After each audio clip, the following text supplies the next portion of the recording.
crowd is never satisfied. Oh, no. They will keep pushing left to the end of time until we're in a communist hole. They're not going to stop. The whole idea is that they're about kindness and consideration. That's horse shit. They're about control. And they're using kindness and consideration and inclusiveness, all these things, as talking points to allow them to exercise control.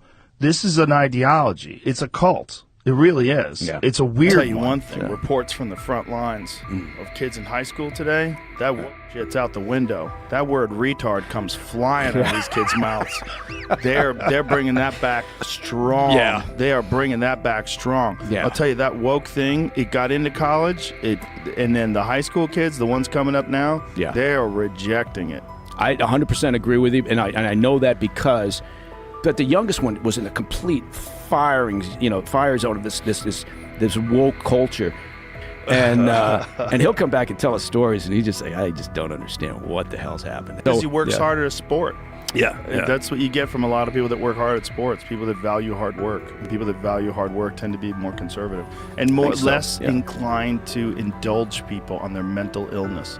Oh, you're a cat? No, you're not. You have cat ears on. They don't even look like a cat. You don't even have a good costume on. And he said when a child has body dysphoria and they think they're fat, you don't tell them, oh, yeah, you are fat.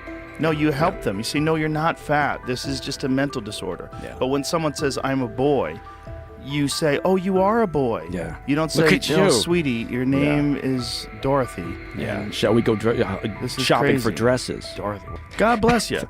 I just don't think you should be able to wear a fucking tail in school and hiss at people. That just seems silly. Yeah. It seems silly. Also, my friend's son goes to a school where you can't wear hats. So you can't wear hats in class, but kids can wear like duck ears.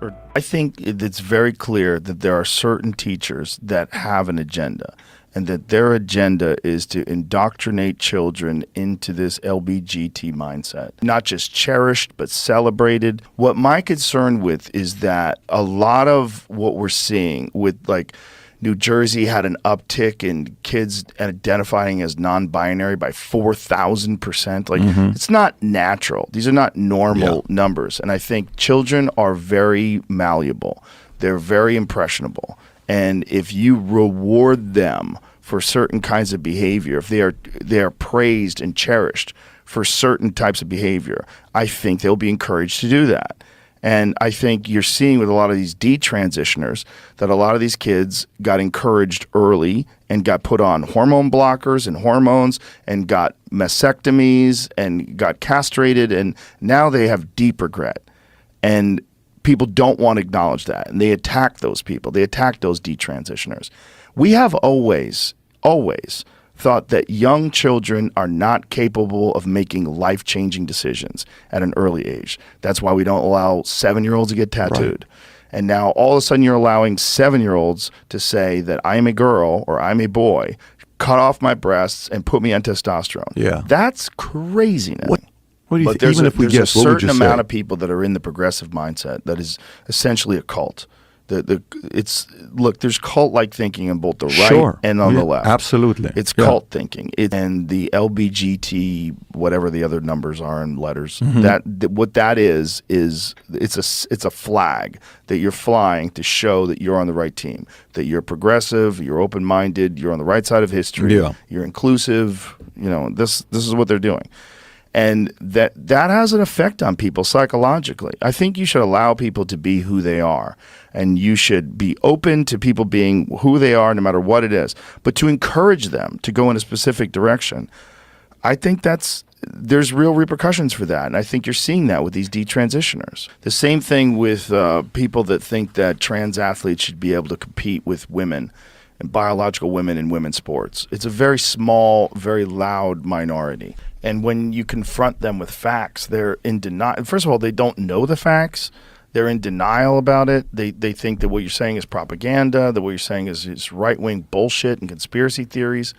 I remember when I first started talking to Jordan Peterson about that bill, what is it, C-16, that's up in Canada, that is a hate speech law that mandates you using whatever the person's preferred pronouns are, and at that point there were like 48 different preferred pronouns that were going to mandate.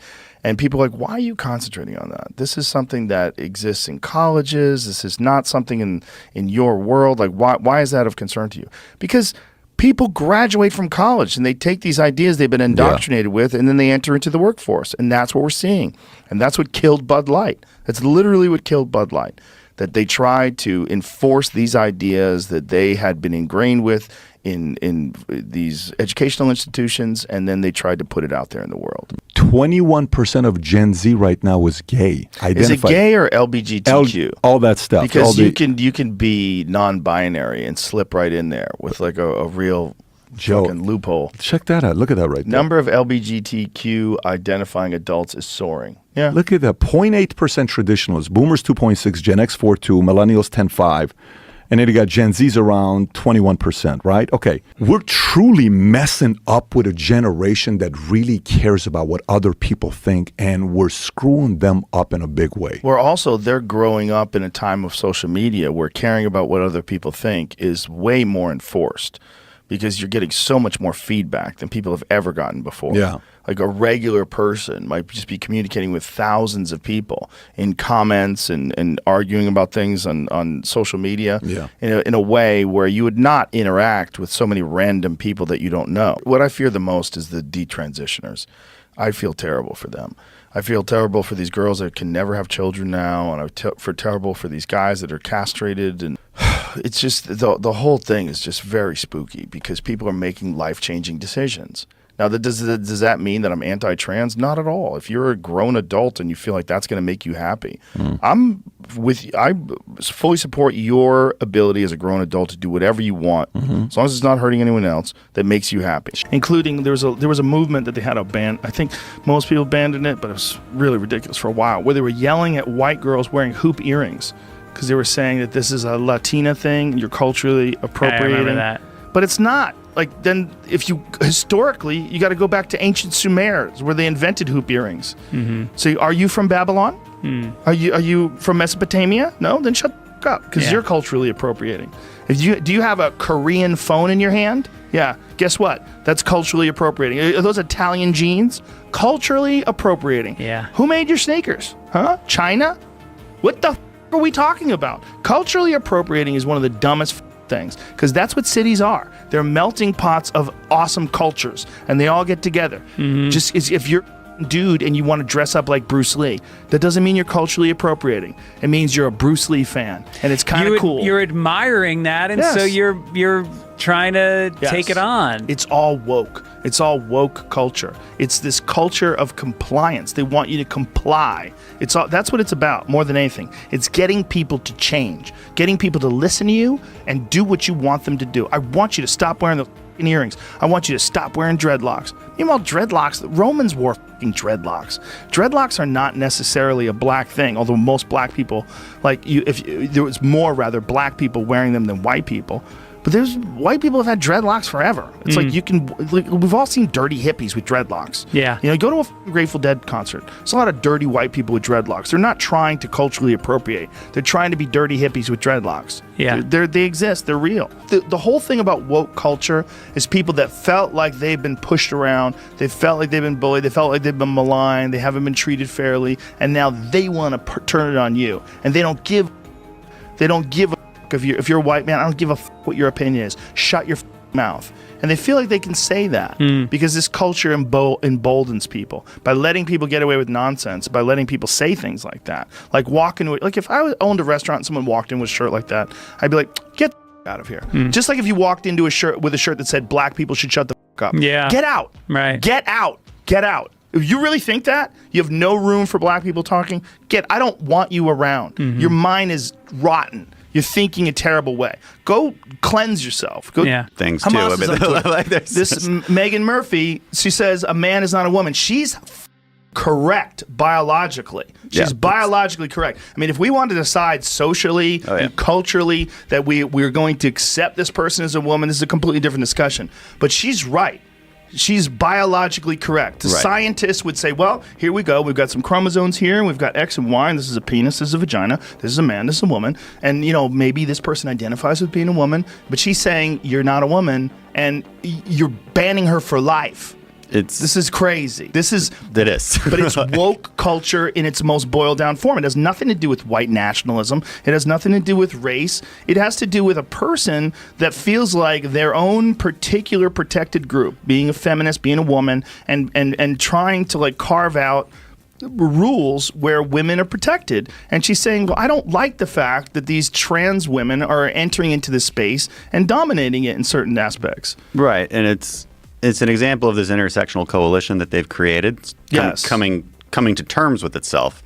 And a lot of the feminist groups aligned with us against the Equality Act, because the Equality Act would have put into real practice this, into concrete terms, biological men getting into women's sports. Yes. And so among other things, by the way, and so a lot of feminist groups were finally coming out and saying, no, this is not correct. Like we're a feminist group, so let's protect women, which I fully agree with.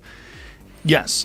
And the idea that you're going to somehow or another convince people that everyone is a Nazi just because you say so, that's not going to work. Yeah. What's going to work is people are going to they're going to go to the other side.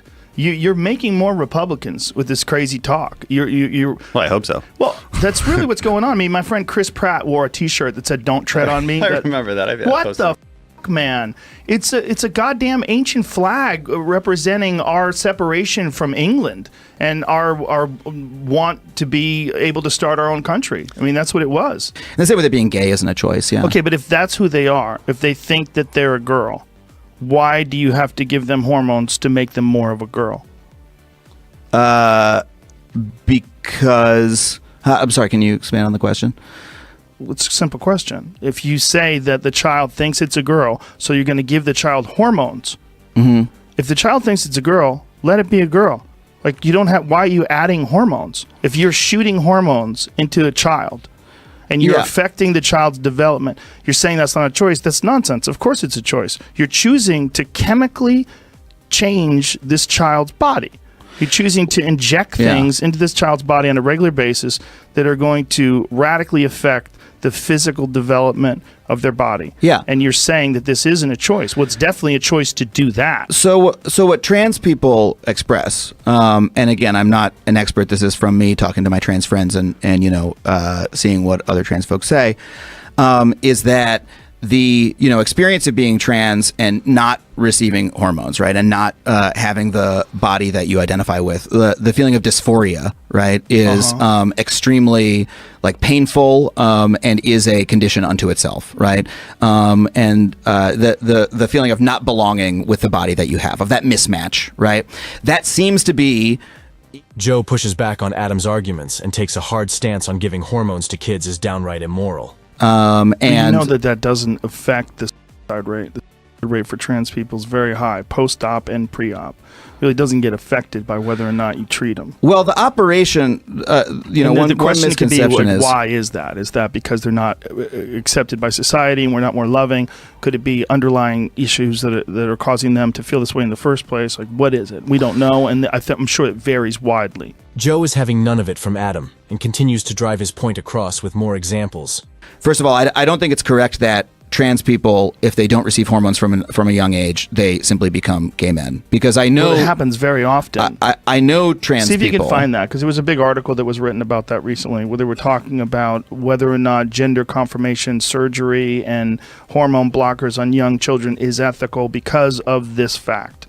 And this was what they were talking about, where people at one point in time wanted to be trans, and they listed several famous examples. And then as they became older, just decided to be gay, including women who wanted to be men, who just became gay women. And I think, what's that girl's name that was in John Wick? Ruby Rose? She was one of those. She wanted to be trans when she was younger, and now she's just a gay woman. For more wokey videos, hit the like and subscribe button.